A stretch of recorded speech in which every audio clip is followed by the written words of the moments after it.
ఎన్నికల్లో భాగంగా అన్ని సర్వేలు కూడా ఈరోజు ఎగ్జిట్ పోల్స్ ప్రకటించడం జరిగింది. దానిలో భాగంగా ఈ చంద్రబాబు నాయుడు గారికి 133, జనసేనకు 21, బీజేపీకి 7 సీట్లు, కేవలం వైఎస్ఆర్సీపీకి 14 సీట్లకే పరిమితమయ్యే పరిస్థితుల్లోకి రాజకీయ వచ్చింది. మరి ఎవరైతే నేను 30 సంవత్సరాలు ముఖ్యమంత్రిగా ఉంటానని ప్రగల్భాలు పలికిన జగన్మోహన్ రెడ్డి గారు ఈరోజు మాట్లాడలేని పరిస్థితులకు వచ్చినారు.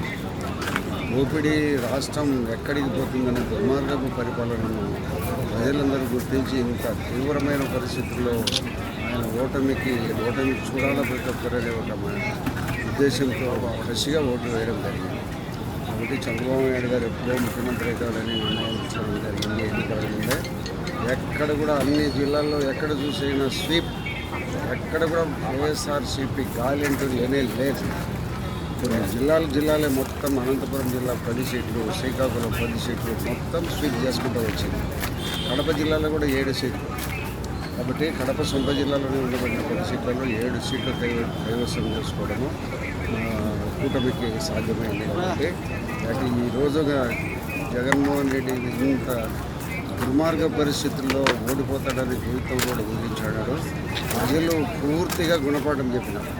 నీ పార్టీ మాకు అవసరం లేదు, నీ యొక్క నాయకత్వం మాకు అవసరం లేదు, మాకు కావాల్సింది శాంతియుత వాతావరణం కావాలని కోరుకున్నారు.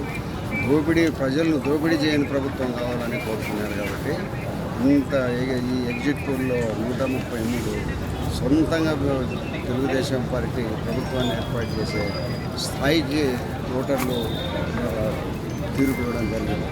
కాబట్టి కూటమి జనసేన పార్టీ కూడా 21 సీట్లు, అదే మాదిరిగా బీజేపీ పార్టీ కూడా 7 సీట్లు వస్తూ ఉన్నాయి. కాబట్టి కూటమి అత్యంత ఘన విజయం సాధించింది. భారతదేశంలో ఎక్కడా లేనంత ఘన విజయము ఆంధ్రప్రదేశ్లో ప్రజలు తీర్పిచ్చినారు. ఇటువంటి తీర్పు అభినందనీయము. ఎవరు ఊహించనంత పరిస్థితిలో రాష్ట్ర ప్రజలు వైసీపీని చీదరించుకొని దుమ్ము ఎత్తిపోసి ఆయన ఎప్పుడెప్పుడు ఓడిస్తామనే ఒక దృఢ సంకల్పంలో ఎన్నికలు ఎప్పుడు వస్తాయని ఎదురు చూస్తామని వారి యొక్క మనోభావాలను ఓట్ల రూపకంగా వేసి తగిన బుద్ధి చెప్పినారు. దుర్మార్గుని ఈ రాష్ట్రానికి వైఎస్ఆర్సీపీ పార్టీకి మనుగడ ఉండదు. ఇది ఎక్కడో గాలిలో కలిసిపోతుంది. అతన్ని అనుకుని పట్టించుకునేవాడు రాష్ట్రంలో జగన్మోహన్ రెడ్డి గారు ఉన్నారు. వెంటనే ఈ ఎన్నికలు అయిపోయిన తర్వాత కేంద్ర ప్రభుత్వం భారతదేశంలో ఢిల్లీలో ప్రభుత్వం ఏర్పాటైన తర్వాత ఈయన మీద కేసులు జరుగుతాయి. ఈ అన్ని కేసుల్లో విచారణ వెంటనే మొదలయ్యి కేసులు జరుగుతుంది. ఈ కేసుల్లో జైలుకు పోవడం తథ్యము. ఆయన పార్టీ మట్టిలో కలిసిపోతుంది, బంగాళాఖాతంలో కలిసిపోతుంది. ఆయన చెప్తా అంటాడు చంద్రబాబు నాయుడు గారిని బంగాళాఖాతంలో వేయాలని. నన్ను బంగాళాఖాతంలో వేసే పరిస్థితి వచ్చింది. ఇప్పుడు అది జరుగుతుంది. అది నిజం, సత్యం. దేవుడు ఉన్నాడు.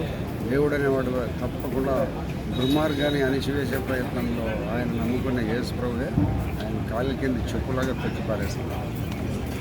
మా ఎన్డీఏ కూటమికి మాకు అనుకూలంగా ప్రజలు తీర్పిచ్చినారు. పైన ఎన్డీఏ కూటమి కూడా ప్రభుత్వం వస్తుంది. ఈడ పొద్దుటూరు మా పెద్ద ఆయన కూడా గెలుస్తాడు, భారీ మెజార్టీతో గెలుస్తాడు. ప్రజలు మాకు సహకరించినాక అందరికీ పాతాభివందనం చేస్తున్నాను. ఈరోజు సాయంత్రం వెలువడిన ఫలితాలు చూస్తే అన్ని సర్వేలు టీడీపీకి అనుకూలంగా, కూటమికి అనుకూలంగా ఇచ్చినాయి. పైన ఎన్డీఏ కూటమి, కింద చంద్రబాబు నాయుడు. ఖచ్చితంగా ఈ యొక్క రేపు జరగబో ఫలితాలలో తప్పకుండా విజయదుంది మోగించి చంద్రబాబు నాయుడు మళ్ళీ ఈ యొక్క ముఖ్యమంత్రిగా ప్రమాణ స్వీకారం చేస్తాడు. ఖచ్చితంగా ఈ యొక్క ప్రజలు కూడా సైలెంట్ ఓటింగ్, అంటే ఈ ఓటింగు సైలెంట్గా వేసి ప్రజలు టీడీపీకి పట్టం కట్టినారు. ఈ జగన్ రాక్షస పాలనకు అంతమొందించినారు. ఖచ్చితంగా విజయం దుందిబి టీడీపీ పాలనలో కొనసాగించుతుందని సెలవు తీసుకుంటారు. For more videos like this, subscribe Big TV channel.